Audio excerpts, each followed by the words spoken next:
Di Pulau Wawoni'i, tepatnya di Desa Roko-Roko, kami ingin merekam bagaimana kualitas lingkungannya, terutama sejak tambang nikel beroperasi di atasnya. Kami dengar para warga mengeluhkan air keran yang keruh.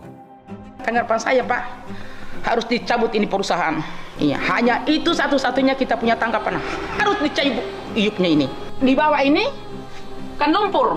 Pak, lihat buktinya di bawah itu lumpur tuh. Bisa saya kasih tangan saya? Bisa. Garuk saja di bawah. Nah, itu berlumpur ya itu. Berlumpur.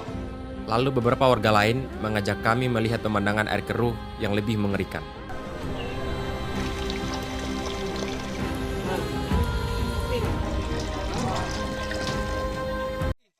Pemerintah hari ini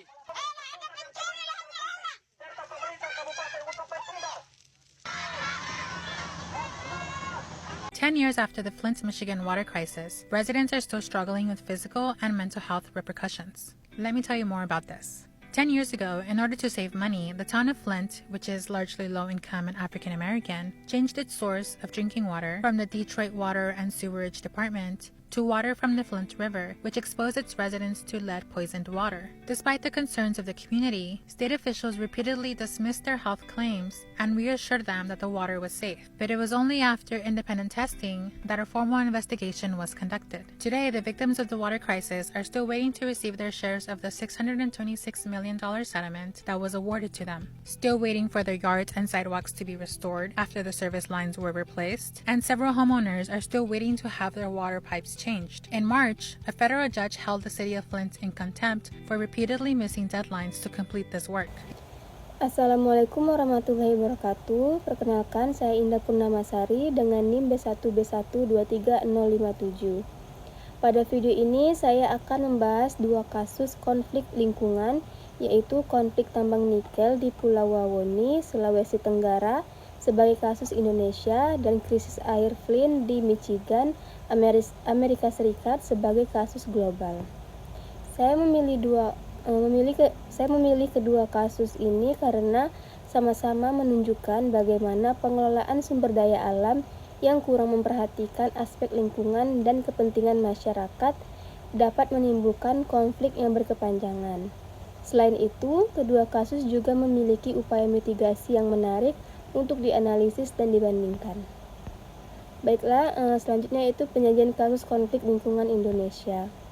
Konflik bermula ketika beberapa perusahaan tambang nikel memperoleh izin usaha pertambangan di Pulau Wawoni. Masyarakat setempat menolak aktivitas pertambangan karena khawatir terhadap kerusakan lingkungan, hilangnya lahan pertanian, serta ancaman terhadap sumber air bersih. Seiring berjalannya waktu, terjadi berbagai aksi protes masyarakat yang menuntut pencabutan izin tambang. Konflik kemudian melibatkan pemerintah daerah, pemerintah pusat, perusahaan, serta organisasi lingkungan hidup. Aktor yang terlibat ada masyarakat Pulau Wawoni, perusahaan tambang nikel, pemerintah daerah, pemerintah pusat, walhi, dan organisasi lingkungan. Dan ada aparat keamanan. Nah, penyebab konfliknya yaitu yang pertama ada perbedaan kepentingan antara masyarakat dan perusahaan. Yang kedua, kekhawatiran terhadap kerusakan lingkungan. Yang ketiga, ancaman terhadap sumber mata pencarian masyarakat. Dan yang keempat, ketidakpuasan terhadap proses perizinan tambang. Nah, berikutnya dampak konflik terhadap masyarakat. Yang pertama, hilangnya sebagian lahan pertanian. Yang kedua, kekhawatiran terhadap masa depan ekonomi masyarakat. Dan yang ketiga, meningkatnya ketegangan sosial. Sedangkan dampak terhadap lingkungan, yang pertama, potensi kerusakan hutan. Yang kedua, ancaman sedimentasi pesisir. Yang ketiga, risiko pencemaran sumber air. Selanjutnya, analisis mitigasi konflik di Indonesia. Upaya mitigasi yang pertama, pemerintah melakukan evaluasi terhadap sejumlah izin tambang. Yang kedua, masyarakat melakukan advokasi melalui jalur hukum dan demonstrasi damai. Yang ketiga, organisasi lingkungan hidup memberikan pendampingan hukum dan kampanye publik. Yang terakhir, beberapa gugatan masyarakat bahkan berhasil memperoleh putusan yang mendukung perlindungan lingkungan di Wawoni. Kemudian efektivitas mitigasi.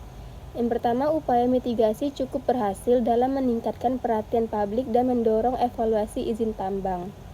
Namun, konflik belum sepenuhnya selesai karena masih terdapat perbedaan kepentingan antara pihak-pihak yang terlibat. Nah, hambatan mitigasinya yaitu ada kepentingan ekonomi dari sektor pertambangan, proses hukum yang panjang, perbedaan pandangan antara pemerintah dan masyarakat, ketimpangan kekuatan antara masyarakat dan perusahaan. Kasus ini dianalisis menggunakan teori konflik Lewis-Coser. Menurut Coser, konflik muncul karena adanya perbedaan kepentingan antar kelompok. Dalam kasus Wawoni, masyarakat berusaha mempertahankan ruang hidup dan lingkungan, sedangkan perusahaan berfokus pada eksploitasi sumber daya ekonomi. Konflik ini menunjukkan adanya perebutan akses dan kontrol terhadap sumber daya alam yang sama. Selanjutnya yaitu mengenai konflik lingkungan global.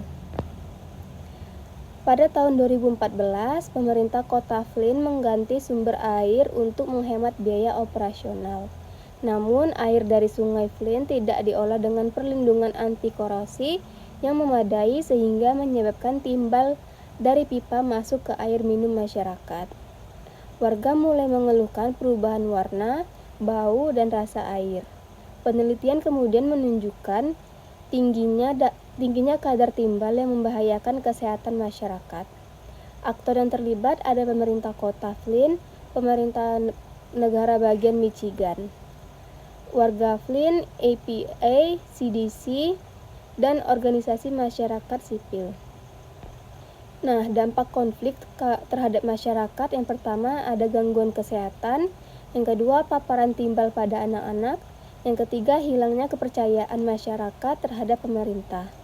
Dampak terhadap lingkungannya yaitu penurunan kualitas air, yang kedua kerusakan sistem distribusi air.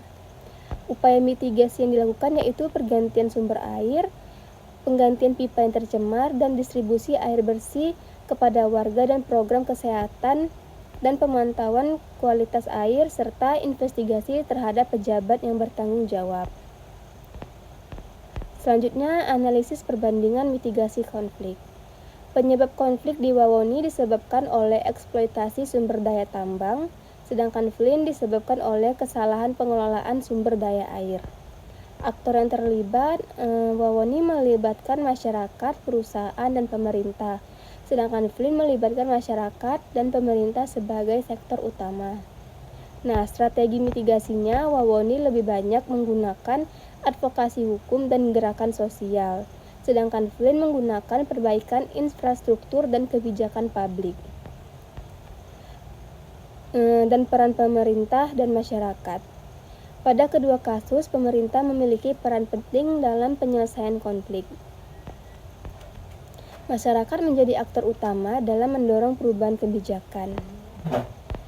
Mitigasi Flint relatif terukur karena adanya perbaikan sistem, sedangkan tingkat keberhasilan mitigasi Wawoni masih menghadapi tantangan karena konflik kepentingan belum sepenuhnya terselesaikan. Untuk pelajaran di Indonesia, pemerintah perlu memperkuat transparansi kebijakan lingkungan, meningkatkan partisipasi masyarakat, dan memastikan pembangunan ekonomi tidak mengorbankan keberlanjutan lingkungan. Berikutnya rekomendasi. Yang pertama ada meningkatkan pelibatan masyarakat dalam pengambilan keputusan lingkungan. Yang kedua, memperketat pengawasan terhadap perusahaan yang berpotensi merusak lingkungan. Yang ketiga, memperkuat penegakan hukum lingkungan. Yang keempat, mengembangkan mekanisme mediasi konflik yang lebih cepat dan efektif. Selanjutnya ada strategi pencegahan. Yang pertama, transparansi perizinan. Yang kedua, kajian lingkungan yang lebih ketat. Yang ketiga, edukasi masyarakat. Dan yang keempat, monitoring lingkungan secara berkala. Dari kedua kasus ini dapat dipahami bahwa konflik lingkungan tidak hanya berkaitan dengan kerusakan alam, tetapi juga menyangkut hak masyarakat dan kualitas tata kelola pemerintahan. Oleh karena itu, pengelolaan lingkungan yang berkelanjutan harus menjadi prioritas agar pembangunan dapat berjalan tanpa mengorbankan generasi mendatang. Baiklah, hanya itu yang bisa yang saya sampaikan. Wassalamualaikum warahmatullahi wabarakatuh.